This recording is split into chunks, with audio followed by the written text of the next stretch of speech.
Mohammed Najib is a journalist, war correspondent and security analyst. He is now joining us live from Ramallah. Mohammed, welcome to WION World is One, and it's good to see you. Thank you, sir. You are in Ramallah. There were reports that the West Bank has also been affected. What is the situation at the moment, and what can you tell us about the Israel operation in the Gaza Strip?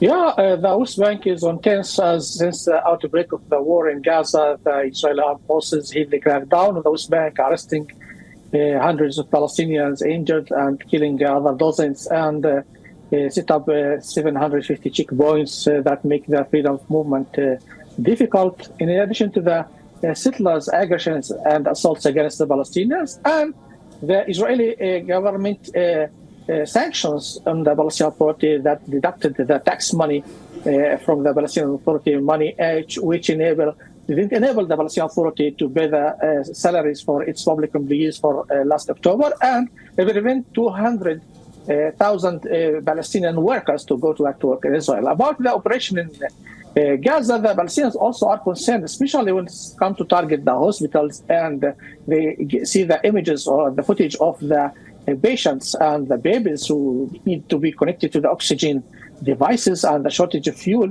because the hospitals should be excluded according to the war laws, humanitarian laws, international laws. And the kidney failure, 650 patients at the Al-Shifa hospital, the 22 who are at the ICU, and the other newborn babies should be connected to the oxygen. They are not part of Hamas or affiliated with Hamas, and what it did. So the Israeli is a professional armed forces, and they can do their job without including or targeting the civilians. And the people are really concerned that Israel don't allow the fuel to the hospitals to function, the electricity generators or the ambulances, or allow medical supplies to the hospitals. So it's a catastrophe and humanitarian catastrophe in Gaza, and the Palestinians here are deeply concerned about that, the government as well as the people. Mohammed, let's talk more about this hospital issue. The concern and need of the hour are the hospitals in Gaza. Have you been to Gaza? What's the difference then and now? And now that Israel continues to insist that the hospital should evacuate and that they will assist in moving the babies and critically injured, where do they go?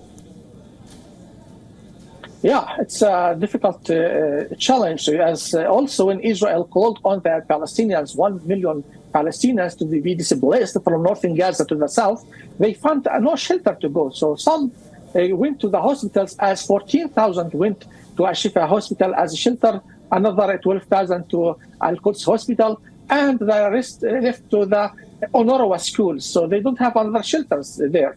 And that was an issue. And the shortage of fuel make it difficult for them to continue providing services, the targeting of balances, the shortage of medical supplies. So the Palestinian head of hospitals called on the United Nations to formulate an investigative committee and to come and check and see if the hospital used as a command post by Hamas or not, as the Israelis claim, but no one responds. So some foreign medicines who work at those hospitals told the media, as I watched, that they were there and toured all the hospitals. They didn't notice any proof that Hamas are using this as a issue.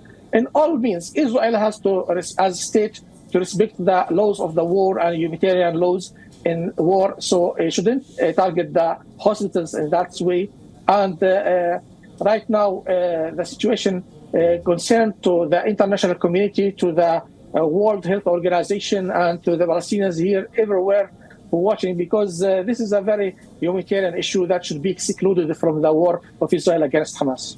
All right, finally, Mohammed, let's talk about the hostage situation, and I want your brief response to this one. Qatar and the Mossad have agreed on a statement on the number of hostages that they want released. Hamas is adamant on the number of hostages that they will accept to let go. How will this play out eventually? Hamas, from the beginning, says that they are civilians and non-Israelis hostages that is ready to free at any possible time to send them back. And others They said they need Israel to allow the entry of fuel to the Gaza Strip. But the Israeli military, they want to exchange them with Palestinian prisoners inside the Israeli jails.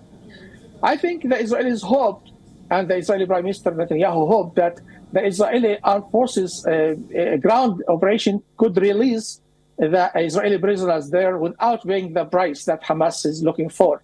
I think Israel is not in favor of paying that price, but also there are internal pressure on the Israeli government to bring back the Israeli 249 hostages taken by Hamas, Islamic Jihad, and other groups in Gaza.